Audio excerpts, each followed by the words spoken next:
Isa sa ipinagmamalaki ng bansang China nang makamit nila ang tagumpay sa buong mundo sa pamamagitan ng pagtatayo ng isang kamangha-mangha at makapigil hiningang 57th floor na building na kanilang ginawa sa loob lamang ng 19 na araw.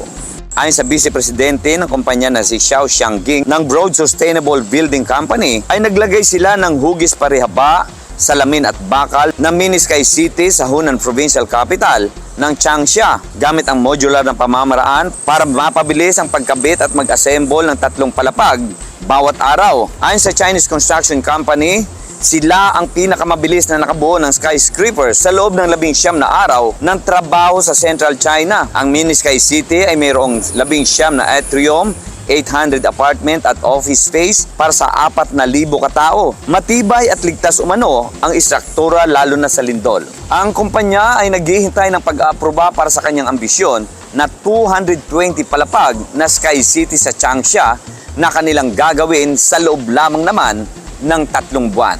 Dito kaya sa Pilipinas, sa palagay nyo, ilang buwan o taon kayang gagawin ang ganito kataas na mga gusali? Kasama si Angel Mar Bumanlag, Smile Sopetran III, para sa Balitang Unang Sigaw.